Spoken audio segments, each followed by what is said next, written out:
ہر انسان نعمتیں چاہتا ہے، ہر انسان سکون چاہتا ہے، ہر انسان اطمینان چاہتا ہے، اور اللہ تبارک و تعالیٰ کے بندے کبھی سکون کے لیے کسی دروازے پر، کبھی کسی دروازے پر، کبھی کسی دروازے پر، نعمتوں کے لیے، دولتوں کے لیے، عزتوں کے لیے، وقار کے لیے، غرض کے انسان سوچتا ہے اس دروازے پر بھلا ہوگا، اس دروازے پر بھلا ہوگا، اس دروازے پر بھلا ہوگا، مگر اچھی طرح یاد رکھیں میرے آقا صلی اللہ علیہ وآلہ وسلم کے دیوانوں، ہمارا کہیں بھلا ہو ہی نہیں سکتا۔ اس کی وجہ یہ ہے کہ سب سے زیادہ ہمارا جو بھلا چاہنے والی ہستیاں ہیں، ہم ان کو چھوڑ کر اپنا بھلا کسی اور دروازے پر تلاش کر رہے ہیں۔ مثال کے طور پر حضور علیہ الصلوۃ والتسلیم سے زیادہ اللہ کی مخلوق میں کیا کوئی ہمارا بھلا چاہنے والا ہو سکتا ہے؟ ہماری ماں بھی اتنا ہمارا بھلا نہیں چاہ سکتی جتنا مصطفیٰ جان رحمت بھلا چاہتے ہیں۔ ہمارے بابا ہمارا اتنا بھلا نہیں چاہ سکتے جتنا آقا کریم صلی اللہ علیہ وآلہ وسلم ہمارا بھلا چاہتے ہیں۔ یاد رکھنا، ہمارا استاد ہو، ہمارا پیر ہو، ہمارا بھائی ہو، ہماری بیوی ہو، ہمارے بچے ہو، کوئی ہمارا اتنا بھلا نہیں چاہ سکتا جتنا آمینہ کے لال نے بھلا چاہا ہے۔ اندازہ تو کریں، ہم پیدا ہو چکے، پیدا ہونے کے بعد بھی پوچھو اپنی ماؤں سے، پوچھو اپنے بابا سے، پوچھو اپنے بھائیوں سے، پوچھو اپنے رشتہ داروں سے، کیا کوئی ہے جس نے ہاتھ اٹھا کر پوری رات ہمارے لیے دعائیں کی ہے؟ واللہ اللہ کی مخلوق میں کوئی نہیں ہے۔ ارے انسان پوری رات اپنے لیے دعا نہیں کرتا تو پوری رات کسی اور کے لیے کیا دعا کر سکتا ہے؟ بلکہ جو راتیں دعاؤں کی قبولیت کی رات ہے، اس رات میں بھی انسان پوری رات دعا نہیں کرتا۔ شب قدر ہے، شب برات ہے، شب معراج ہے، شب عرفہ ہے، شب عید الفطر ہے، یہ ساری راتیں ہیں، لیکن انسان پوری رات اپنے لیے دعا نہیں کرتا تو کسی اور کے لیے کیا دعا کر سکتا ہے؟ لیکن مسلمانوں، ہم امت محمدیہ ہو کر کتنے خوش نصیب ہیں کہ ہم پیدا بھی نہیں ہوئے تھے اور آمینہ کے لال ہمارے لیے پوری رات دعائیں کر رہے ہیں۔ اللہ اکبر! اور کون دعا کر رہا ہے؟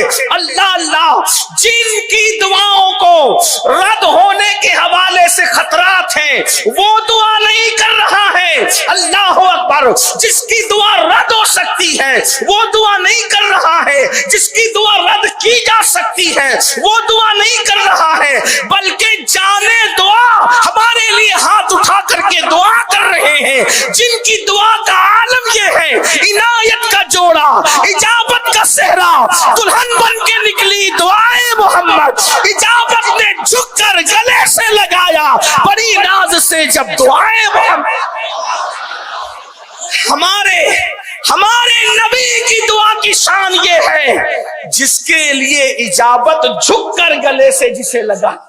ہمارے آقا نے ہماری پیدائش سے پہلے ہمارا مقدر جگانے کے لیے ہمارے لیے دعائیں کی، ہماری تقدیر سنوارنے کے لیے ہمارے لیے دعائیں کی۔ اندازہ تو کریں، اگر آپ اس کی اہمیت کو سمجھنا چاہیں تو سمجھ سکتے ہیں۔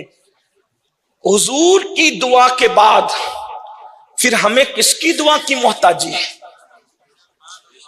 جانے عبادت ہمارے لیے مانگ چکے، جانے دعا نے ہمارے لیے دعا کر لی۔ آپ اندازہ کریں کہ ہمارے حضور کی دعا کی شان کیا ہے۔ حضرت آدم اگر نام محمد لے لیں،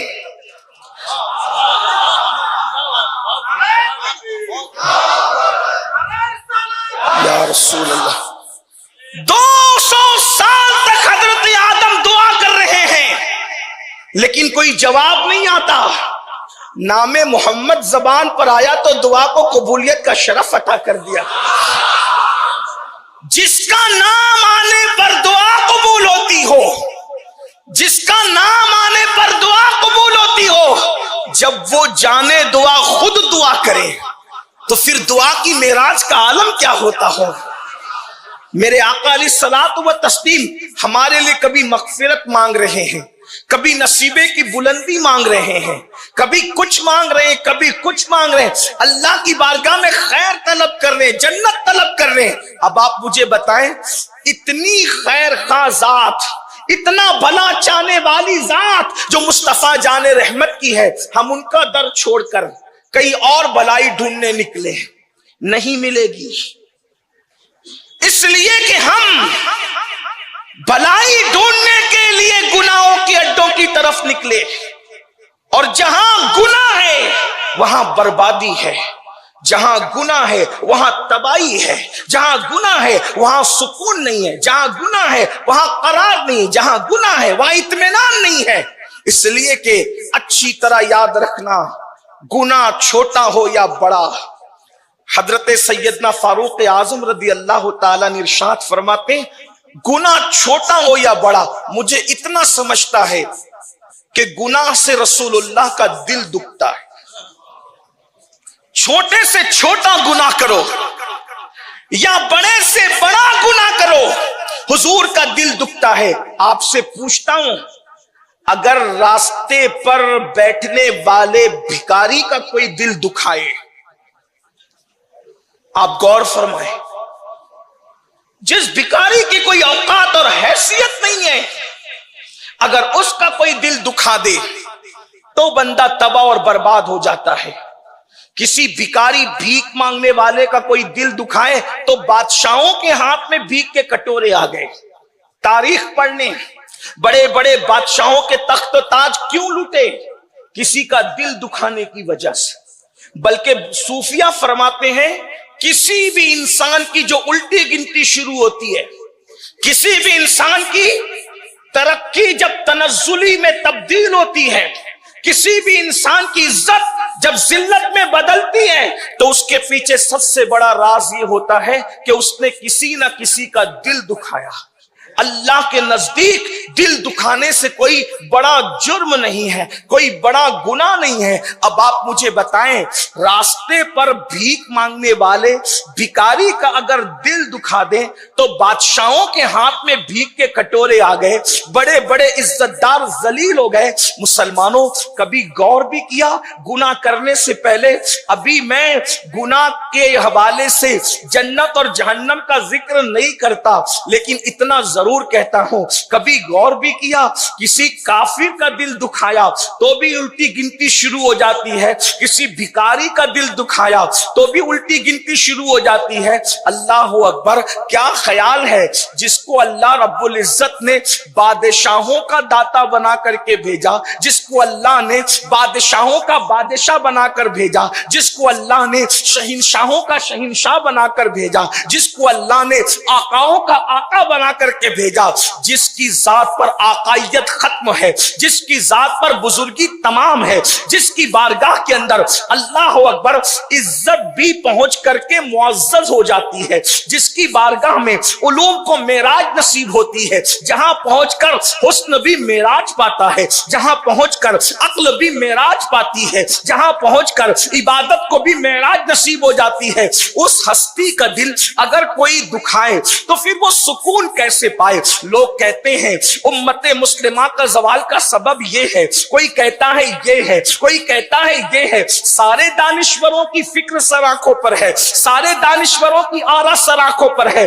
لیکن ہم کو جو سمجھ میں آیا، بزرگوں کی جوتیوں میں بیٹھ کر کے وہ یہ، اللہ اکبر، سیدنا فاروق اعظم فرماتے ہیں، گناہ کوئی بھی کرو، چھوٹے سے چھوٹا ہو یا بڑے سے بڑا، وہ ڈائریکٹ رسول اللہ کے دل کو تکلیف پہنچاتا ہے، حضور کا دل دکھاتا ہے۔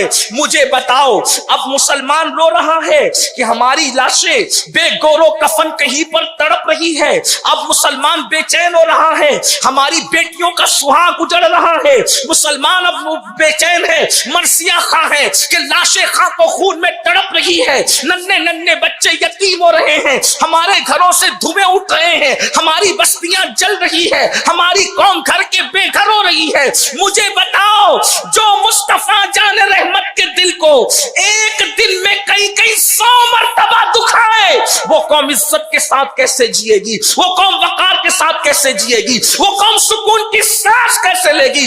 قرآن میں میرا اللہ فرماتا ہے، ان الذین یؤذون اللہ ورسولہ والرسول لعنهم اللہ فی الدنیا والآخرہ، جو اللہ اور اس کے رسول کو اذیت دیتے ہیں اللہ نے ان پہ لعنت کی ہے، دنیا میں بھی لعنت ہے اور آخرت میں بھی لعنت۔ ورحمۃ اللہ وبرکاتہ۔ ناظرین، آپ دیکھ رہے تھے ہم سے بہتر اور ماہ کرام، جن کا نام ہے سید الامین القادری صاحب، جو کہ آپ کو پورے بیان آپ سنے ہوں گے تو آپ کو ایک دم یقین مانیے آپ کو بالکل سمجھ میں آ گیا ہوگا۔ تو اس بیان کا مطلب یہی ہے کہ غریبی کس چیز سے آتا ہے، غریبی میں کیا ہے اور غریب کیسے ہوتے ہیں، آپ کو پورے سید الامین القادری انفارمیشن آپ کو دے دیے ہیں۔ تو میرے چینل پر پہلی بار آئے ہیں تو آپ سے ریکویسٹ ہے، اپیل ہے، گزارش ہے کہ سب سے پہلے چینل کو سبسکرائب کیجیے اور ایک دوسرے تک مسلمان بھائیوں کو پہنچائیے تاکہ ہمارے مسلمان نوجوان بھائیوں سب ڈیٹیل مادھیم انفارمیشن آپ کو سید الامین القادری صاحب نے دے دیے ہیں۔ اور میں نے سوچا کہ چلو یار ایک مسلمان کے قوم کے لیے ایک ویڈیو بنا دیتے ہیں۔ تو دیکھیے غریبی آنا بہت سارا چیز ہے، جیسے آپ کے پاس پیسہ نہیں آ رہا ہے کہیں سے، آپ کے پاس کیا وظیفہ پڑے گا تو پیسہ آئے گا، یہ سب ویڈیو کے مادھیم سے آپ کو سید الامین القادری صاحب نے بتایا، بیان کیے۔ اور میرے چینل پر پہلی بار آئیں گے تو سبسکرائب کر دیجیے گا اور ایک دوسرے پر شیئر بھی کر دیجیے گا۔ خدا حافظ، دعاؤں میں یاد رکھیے گا۔